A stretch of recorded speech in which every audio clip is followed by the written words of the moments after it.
Fala galera, bom dia, boa tarde, boa noite a você que está entrando aqui em mais uma aula de Geometria Euclidiana, que é o monitor Gabriel Ferreira, e vamos dar prosseguimento àquilo que foi falado nas nossas últimas aulas. Bem, na nossa primeira aula, a gente trabalhou com técnicas de demonstração, nós estudamos os axiomas de incidência e axiomas de ordem, e falando na última aula, para a aula de hoje, que eu já dei ontem, né, no dia 4 de maio, lembrando que essa aula ela é só a gravação para possibilitar aqueles que não conseguiram estar online na aula pelo Zoom, né, conseguirem visualizar depois, no caso aí pelo canal do YouTube.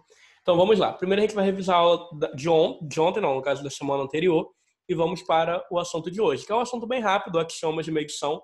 Eu acho que o mais importante de hoje é entender as demonstrações, né, que estão em torno desses axiomas. Então vamos lá.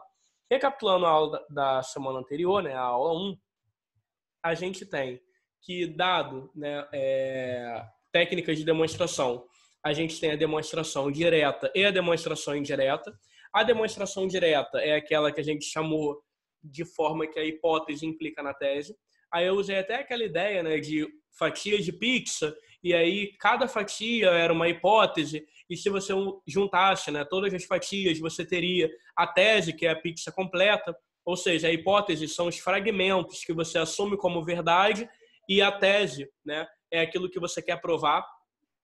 E a demonstração indireta é aquela em que você negava a existência da pizza, e se a pizza não existe, as fatias também não existem, né? Essa é a ideia primordial. Você nega aquilo que você quer provar para negar aquilo que você tem como verdade, né? Beleza? E aí a gente entrou em axiomas, né? A gente viu que um axioma é uma verdade imutável. A gente trabalhou com a ideia de axioma, né? A ideia de teorema e a ideia de corolário, as três mais importantes para o momento. Corolário. Bem, o axioma, a gente viu que na geometria euclidiana é uma verdade imutável, né? Como assim uma verdade imutável? É aquilo que é verdadeiro e acabou, é válido e não tem que provar nada. O teorema também é uma verdade, sendo que é uma verdade que necessita provar.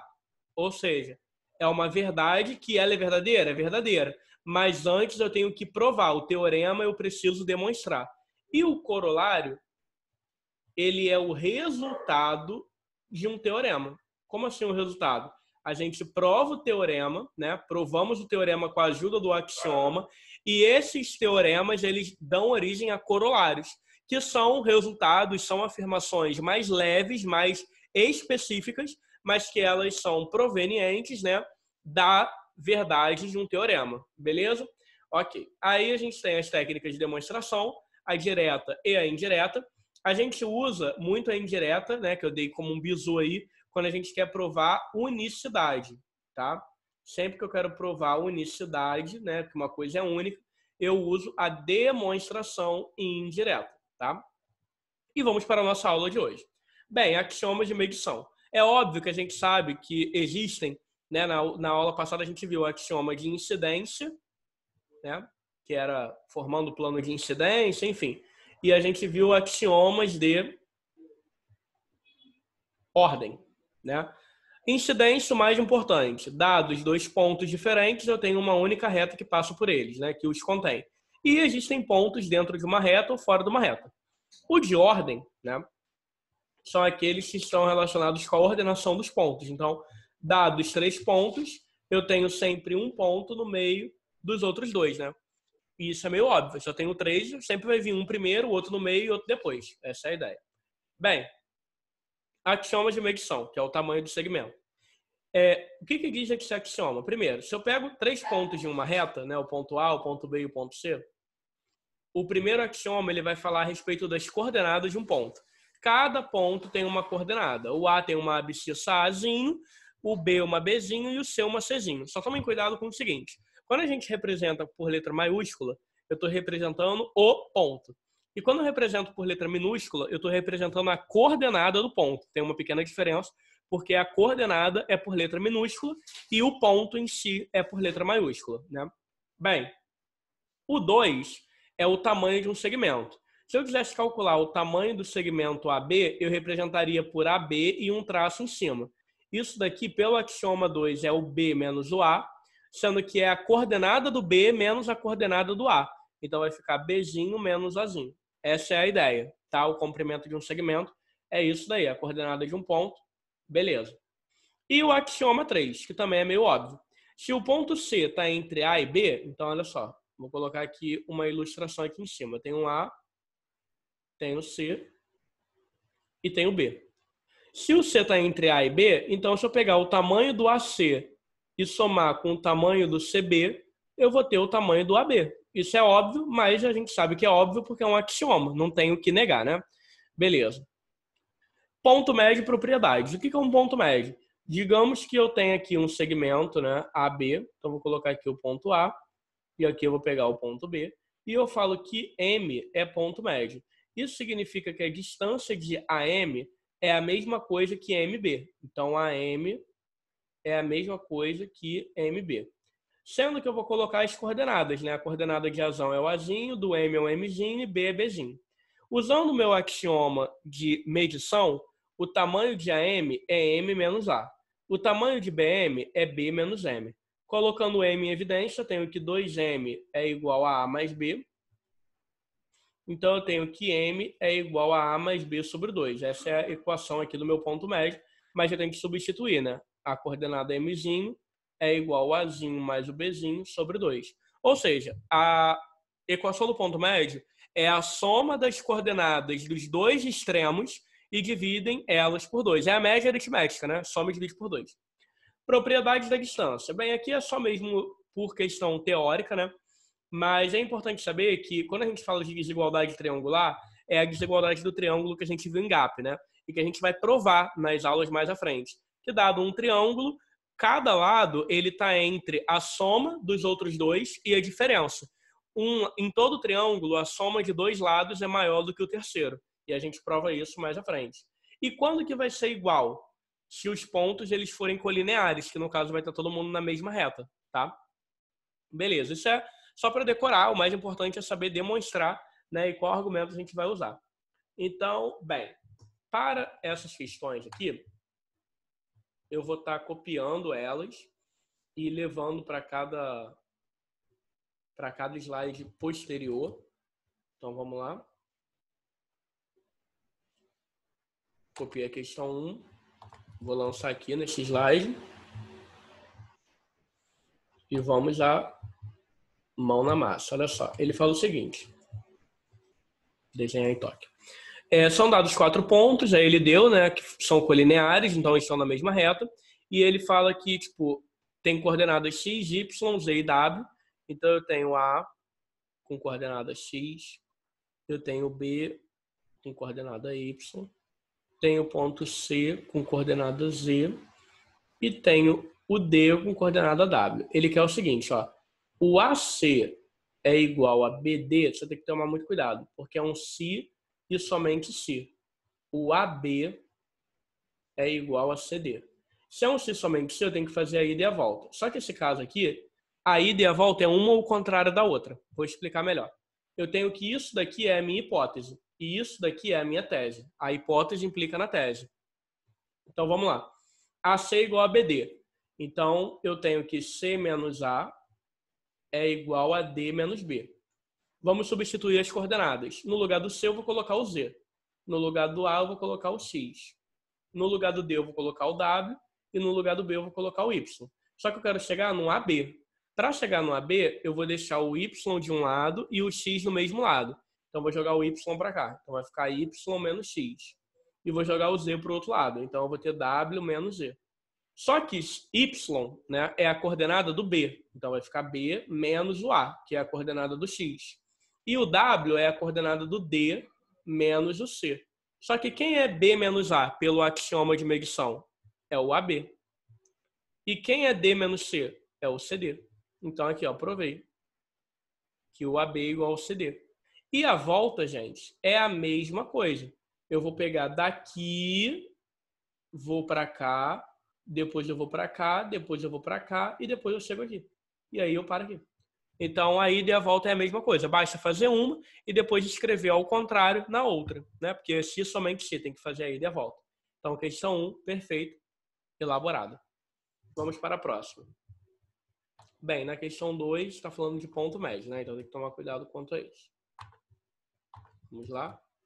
Na questão 2, eu tenho 3 pontos colineares, né?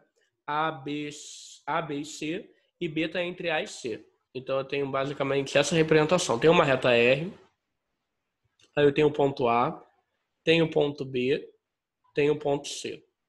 Aí eu sei o seguinte, preste atenção, que o AB é igual ao BC.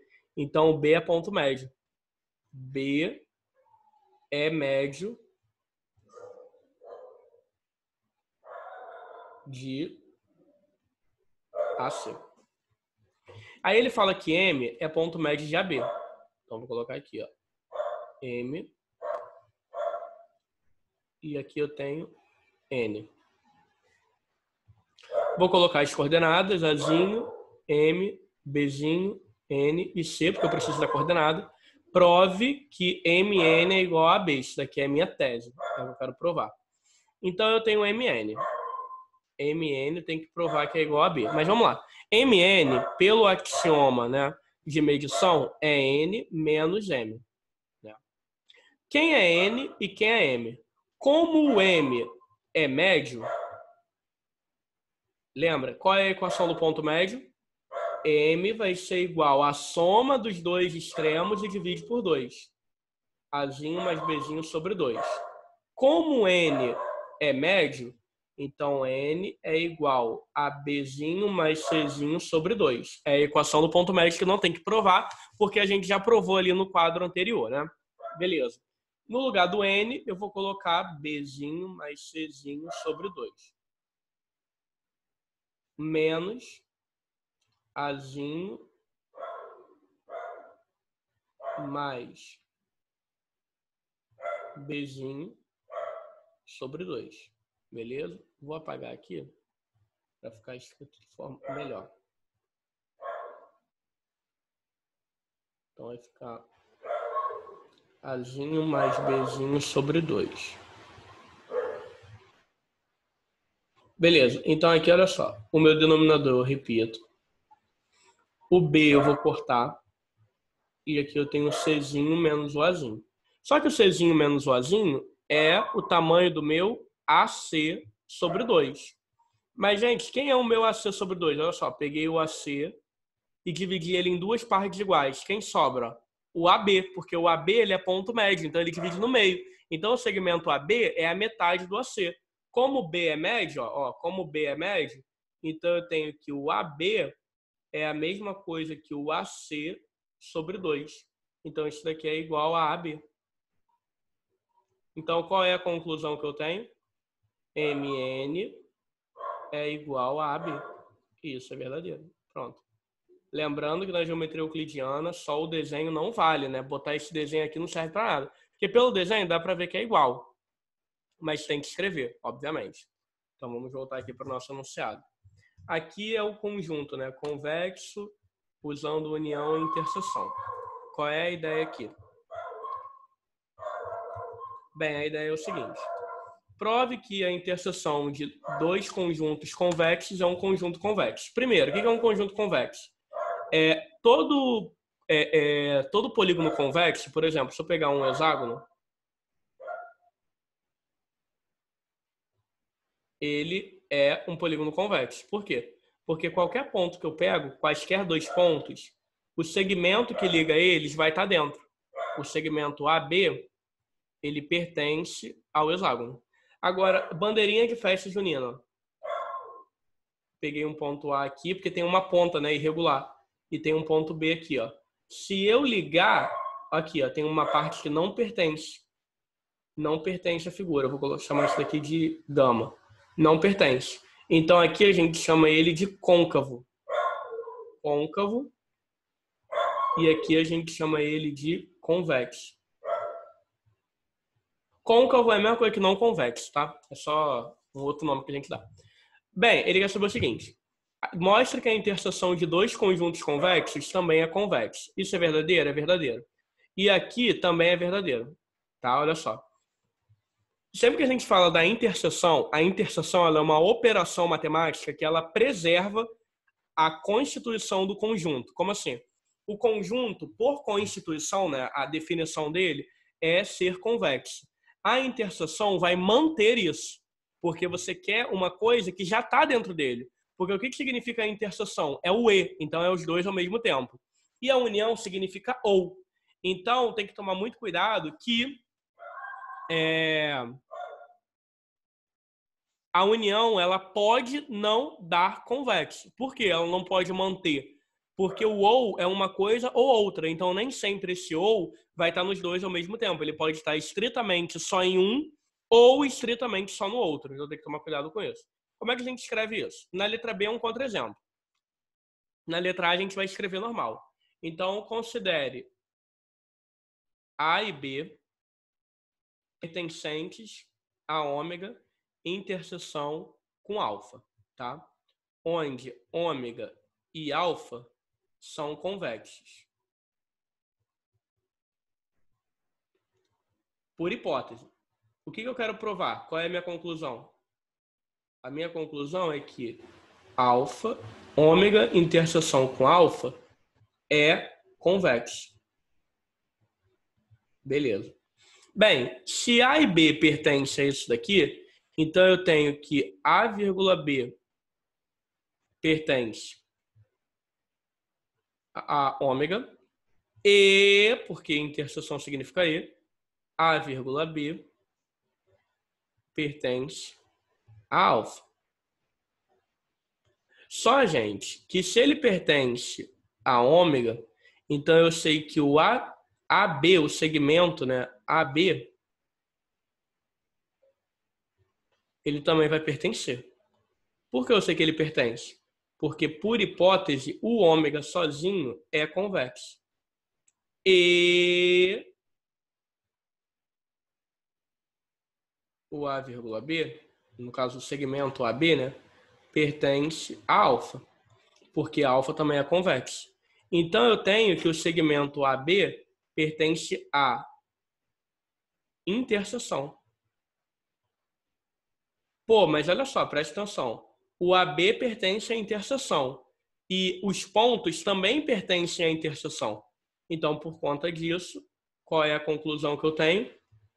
A interseção é um convexo. Então, a interseção de dois conjuntos convexos é um conjunto convexo. Agora, no caso da união, eu teria que A, B pertence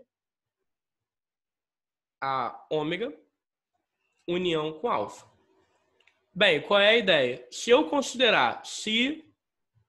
considerarmos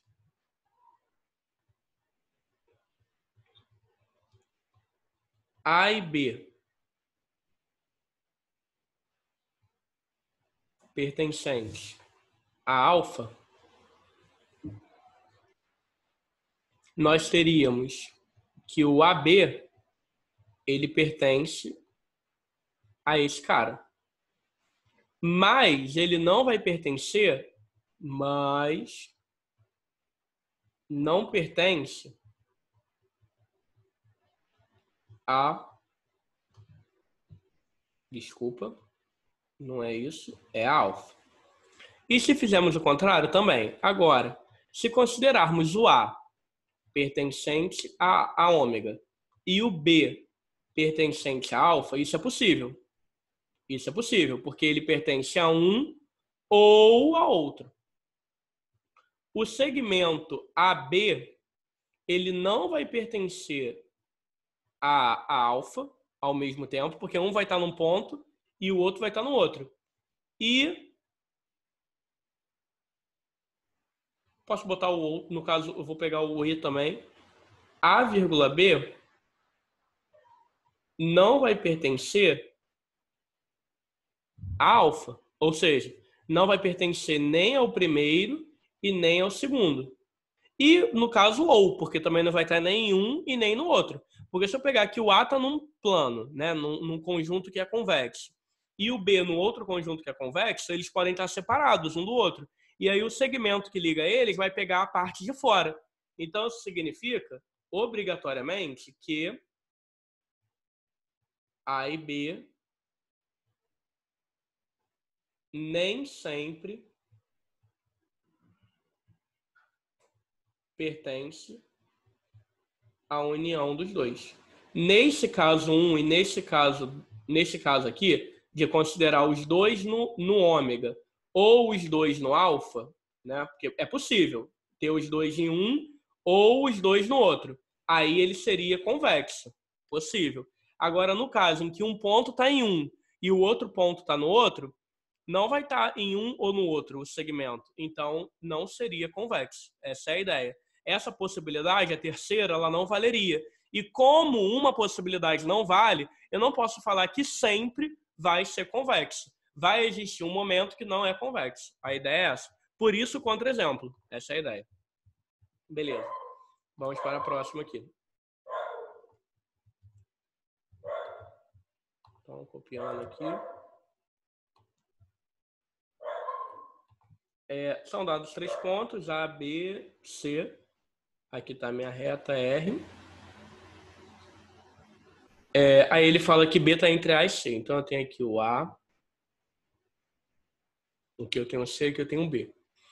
Aí ele fala que M é ponto médio de AB. Então tá aqui o M e o N é ponto médio. É parecido com a outra. Então aqui eu tenho um Azinho, aqui eu tenho um Mzinho, aqui eu tenho um Bzinho, aqui eu tenho um N, aqui eu tenho um C. Eu quero provar que MN, aqui ó, MN é AB mais BC sobre 2. Sendo que, gente, olha só, primeira coisa. O que é AB mais BC sobre 2? Se eu pegar o AB e somar com o BC, vai dar o AC.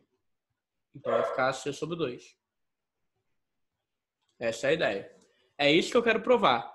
Que MN é igual a AC sobre 2. É a mesma coisa, tá? Eu só usei o axioma ali na minha tese. Então vamos lá. MN é N menos M. Só que M é ponto médio e N também é ponto médio.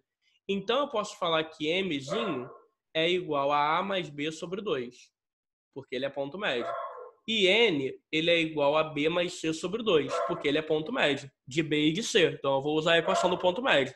No lugar do N, B mais C sobre 2. No lugar do M, A mais B sobre 2. Show de bola. Corto os B's. Então, isso daqui vai me dar C menos A sobre 2. Mas, gente, C menos A sobre 2 é a mesma coisa que AC, que é o tamanho do C menos o tamanho do A, e divide por 2. Só que AC sobre 2 é a mesma coisa que AB mais BC sobre 2. Então, qual é a conclusão que eu tenho? Que MN é igual a AB mais BC sobre 2. Beleza. Eu só manipulei a minha tese ali rapidinho. Não manipulei, eu só botei uma igualdade e aí eu cheguei onde eu queria. Provado, tá? Beleza. Vamos para a próxima. Decida se existem, né, pontos A, B e C que seguem, né, aquelas condições. Bem, copiar aqui.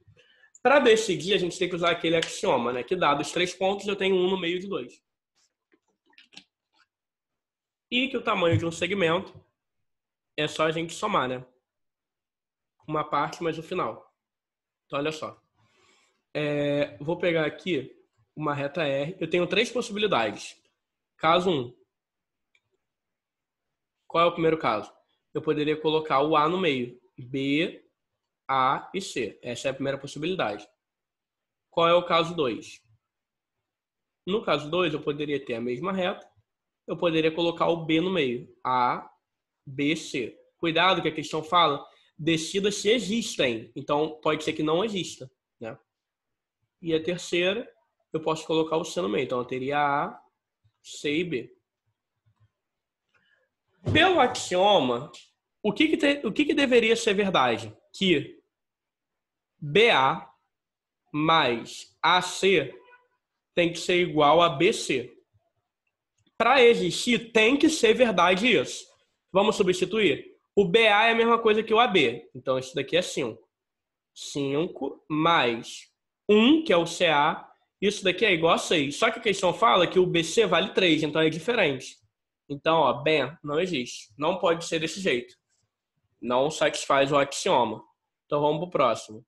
AB mais BC tem que ser igual a AC. Então, vamos lá. O AB vale 5. Tá aqui. O BC vale 3.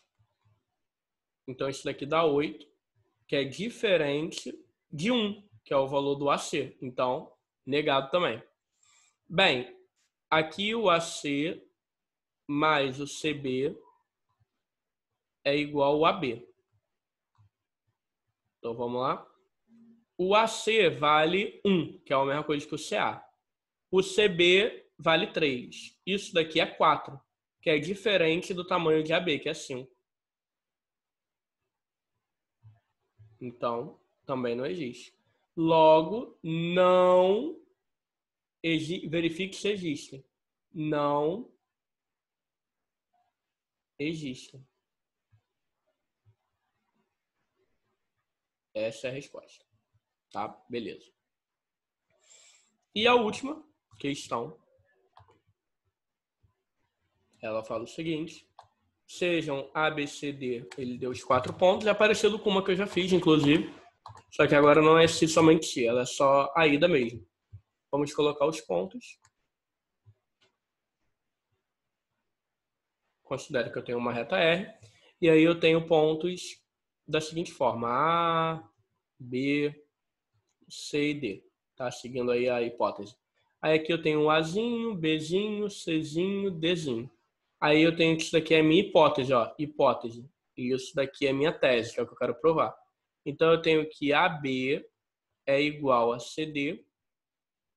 Então AC é igual a BD, o que tem lógica. Então vamos lá. AB é igual a CD. Então AB é B menos A, pelo meu axioma, né, de medição. E aqui é D menos C. Eu quero deixar o A junto com o C. Primeiro vamos substituir. Bzinho menos Azinho é igual a Dzinho menos Czinho. Vou colocar o A junto com C. Jogo C para cá, então vai ficar C menos A. Jogo D para cá, então vai ficar D menos o B. Jogando para cá, C menos A é a mesma coisa que Czão menos o Azão. E Dzinho menos Bzinho é Dzão menos o Bzão. Então, isso daqui é o meu AC igual a BD, né? Pelo axioma aí de medição de tamanho do segmento. Então, fechou aqui. Então, gente, demonstrado aí. Até a próxima aula. Se inscreva no canal, deixe seu like. E qualquer dúvida, estarei disponibilizando aí esse material. Na verdade, já foi disponibilizado. Né? E, enfim, é basicamente isso. Até a próxima aula. Fechamos aí o nosso conteúdo de geometria euclidiana plana, né? Amanhã a aula de geometria analítica plana. Aí eu vou estar gravando e disponibilizando no canal.